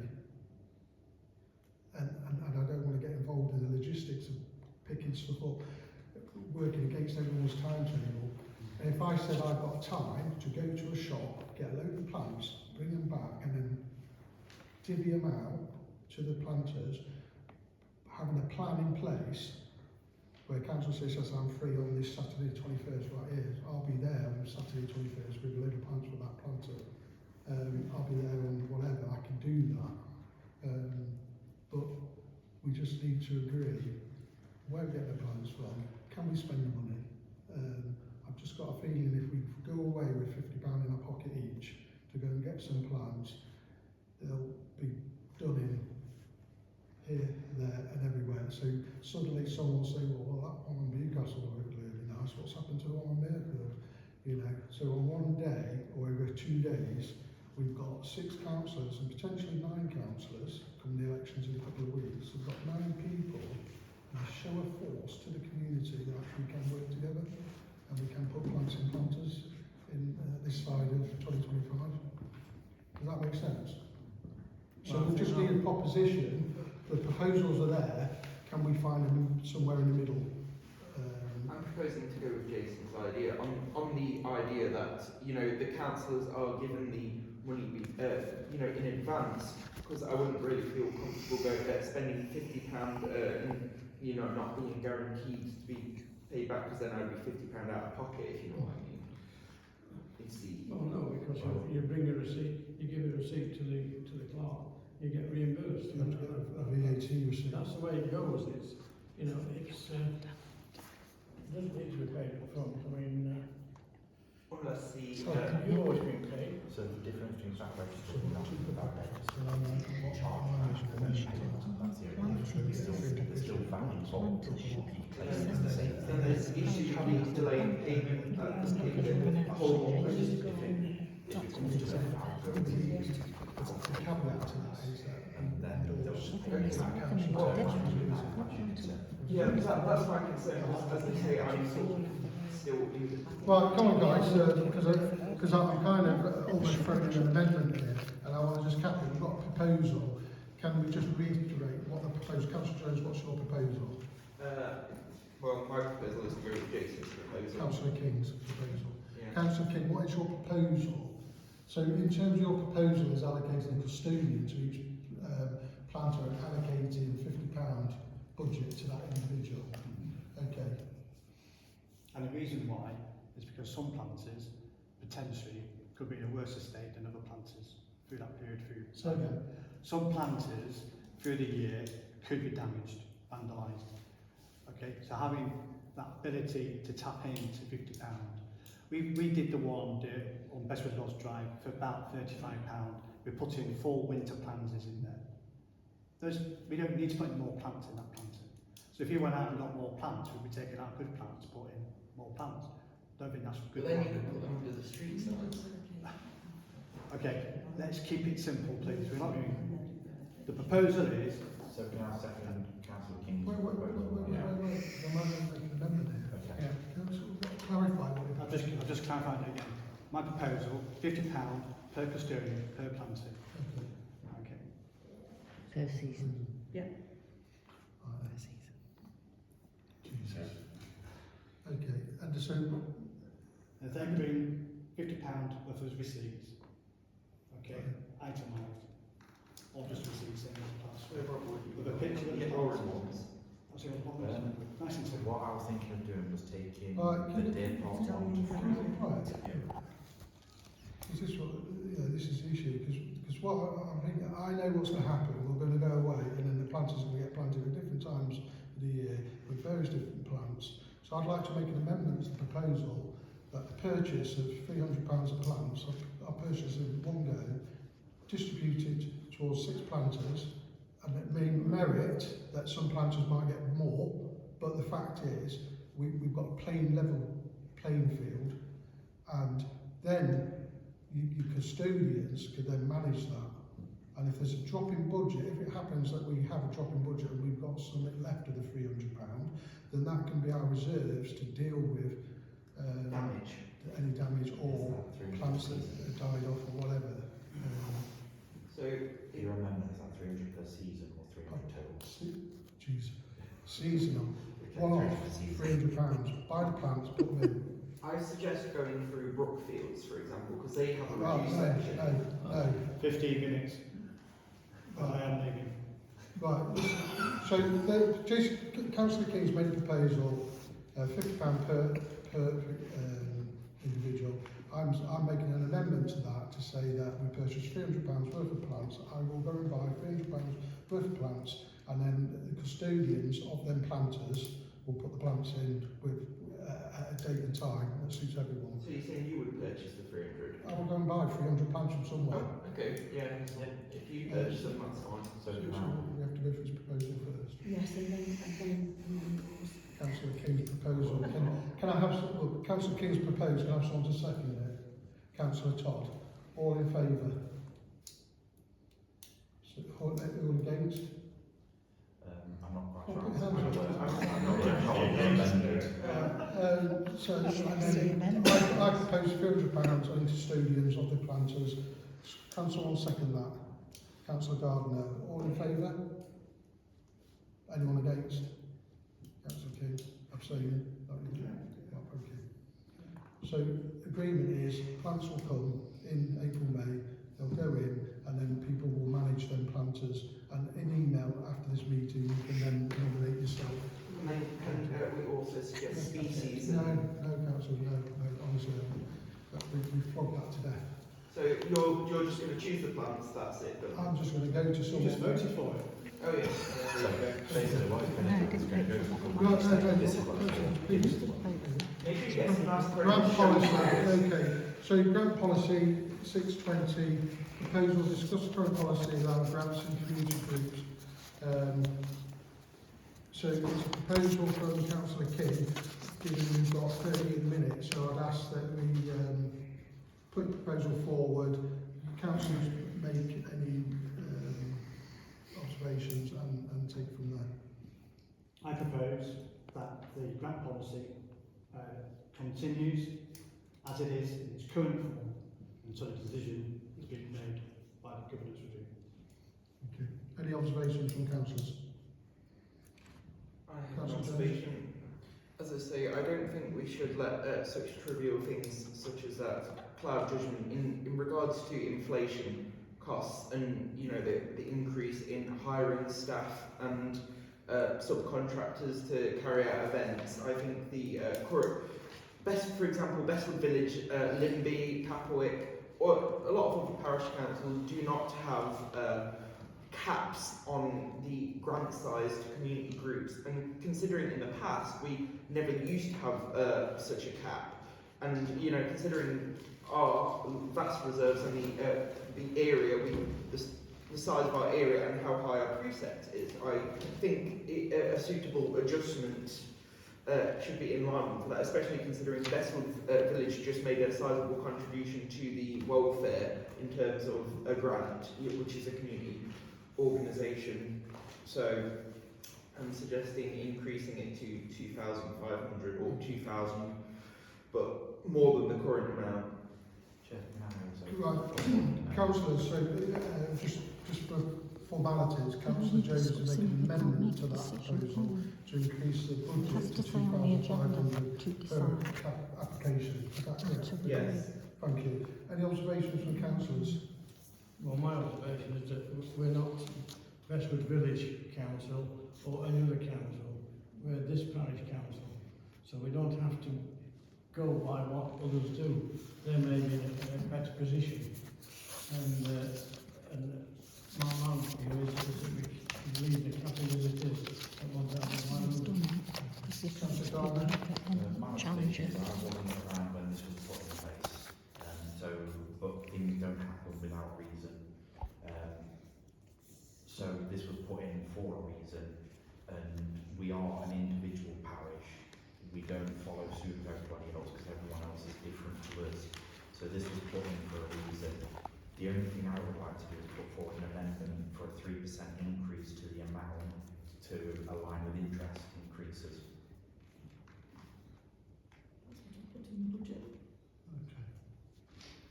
Okay, so my view, and thank you Councillor Jones, because when the grant policy originally came in, it's on the back of our budget and precept setting. So for over 4 years, the council has been accruing earmarked reserves in terms of a capital project. The details of which is that project is basically money has gone away. I came on council in 2021, and there's been no progression. We've had community consultations in 2022 on the outcome of what we would like to achieve with it, and I'll get to the point, Murfield Park, a hub there, or was it to improve NG United, and pretty much that was on the table. We then continue to put reserves away with no plan in place. And if tonight when we're talking about the planting, if we talk about the watering contract, we talk about a whole host of things over the last 4 years, we don't seem to achieve anything. And what the accountants have said is the precept collected from residents who are in St Albans Parish Council, it's not a savings account. We don't collect precept off our residents to use as a savings account for some rainy day. The purpose of the grant application, it was my observations that the previous years, you look at the amount of money that we spend on community groups, it was in excess of 50%, around about 50-51%. And it matters not what your views on that. The fact is that is half of your precept collection going on community grants. If you've got an ambition to deliver a hub or a community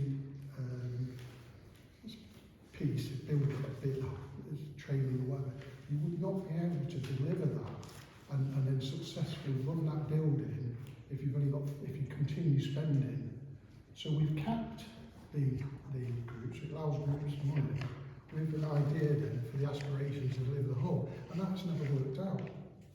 So it matters not whether you cap your community money or you still have this idea of delivering a community hub, because we talked about this last year and the same precept and budget setting.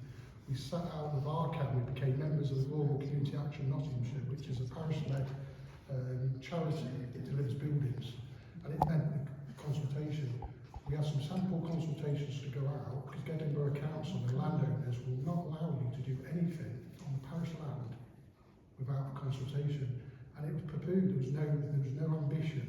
The outcome of the consultation would have delivered an outcome of building a Muirfield, be it or NG United, for the residents, and we didn't do that. We failed. So whether we cap the grant policy or we don't cap it makes really no odds because we achieve nothing. That's my personal view, and that's probably why we've led ourselves into a governance review, because it's the parish council's my view. The parish council doesn't work.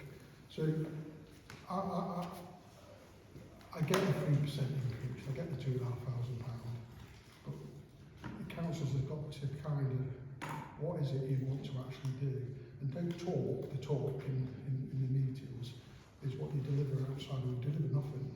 So that's my view, and it's quite a negative view, but that's where we're at a stage where we've got £100,000 and we're now going to take another £30,000 of taxpayers around this table in here, £130,000, and I can guarantee that in last year's precept in this meeting here, this was a 2024-25 budget discussions, and in there it says that the accountants and the auditors have said you have no evidence to show, and the expectation in 25-26 is to go to Edinburgh Council and say here's our plan and we can justify this money, and we're in 25-26 and we've got nothing. So that's my view. So I have a really kind of issue with chucking money away that hard-earned residents have paid out. Well, the issue is now at hand, actively trying to split the community now, so the chances of us even getting a project are even lower in the numbers now. No, because that's not the issue. The governance review is a separate issue, okay, but it doesn't stop us. We've set our budget, the budget's set at £6,000. We've got opportunity here if necessary to up it. We spent £7,500 last year on community groups, and if it's £6,000, we can say we can up that budget tonight to £7,500 to match last year's. Fine. If there's a realistic project, capital project, that you think the parish council doesn't stop us putting motions in place, and if the governance review suggests that a governance order is given in July to say split the parish council, you've still got the mechanism in place to deliver. If it says no, we're going to stay as a whole council, then you can go ahead and then commit that money, big money, into that project. But it doesn't make sense at the moment. But it doesn't stop us coming back in March, new councillors coming on board and say we want this project and we will deliver it. Well, let's do all the groundwork for it. Because you never know in July, the governance review says no, you stay as you are, well, you've already got the attraction. But what I see, I left the council in 2021 after less than a year, because it was just atrocious, and I've come back, it's no better. So it's nothing to do with the governance review, but you have to be savvy. You can't go out next month and then just commit £60,000-70,000 to a project knowing that's on the board. That's all we're saying. What your point about the governance review, that's a conversation outside the meeting. there's a consultation on, people get to consult, people have had their views, and then the council will make a decision. Does that make sense? Councillor King? 4 days. 4 minutes. So can I have a proposal then, in terms of, So, as you say, last year the amount spent on, rather than having a set amount per group, we set a budget per year to be spent on community groups. we do this every year, we don't, so this year we had a grant applications, there are 4 grant applications, and we choose to either apply our grant policy or don't apply it. So it's all speculation at the moment. So all we need to do is, we've got a proposal to stay as we are, we've got an amendment to say to 2,500, and we've got an amendment to say up it by 3%, which is, you know, £2,000 if I've got the top of my head. I'd like to propose the grant remains in place. Okay. Can I have someone second that, Councillor Top? Do I go through the other ones as well? You vote on that one, vote on this one. Okay. So, Councillor, someone to second Councillor King's proposal? Okay. All in favour? So 3 in favour. Are those against? You're what? Abstaining. And Councillor Jones against. Okay. Councillor Jones proposes £2,500 cap. Is that right? Yeah. On the grant policy. Can I have someone to second that? Okay. So that motion, is it moved? That one's failed then. That's your application. Councillor Gardner's proposal to increase the policy by 3%. Can I have someone to second that?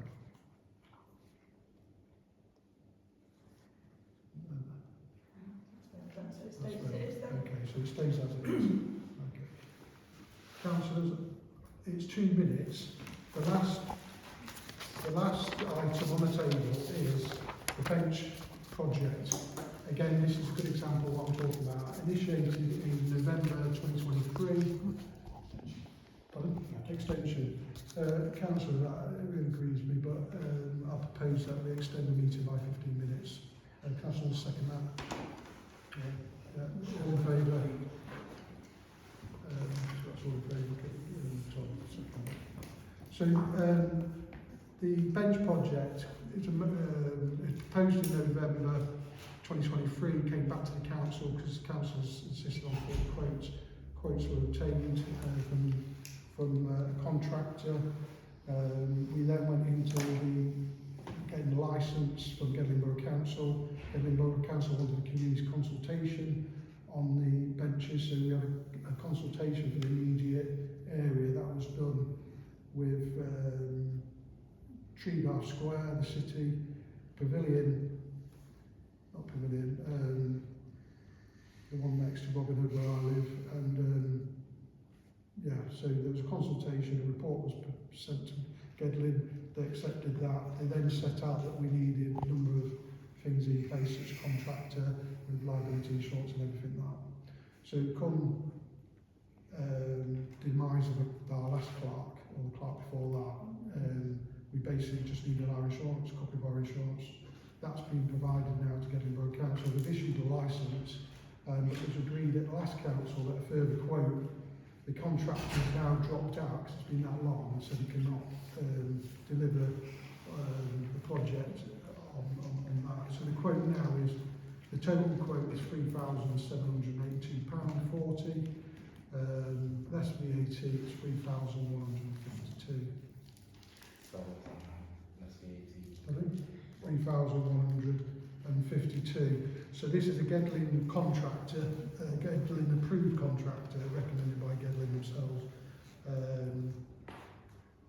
And what that means, he'll come out, he'll deliver, he'll actually buy the benches, deliver them, fit them, install the notice board. That notice board is probably 4 years old now. And provide the necessary risk assessments. Again, can I have someone to propose that? Or any views, sorry, any views on that? I've seen those correspondence. I'm happy with the breakdown of the quote. 8 of my almost to the bag of concrete. So the approved contractor, the rates are in line with what I would expect from my previous appointment. I propose it. So So can I have the seconder, Councillor Todd Gardner? All in favour? Anyone against?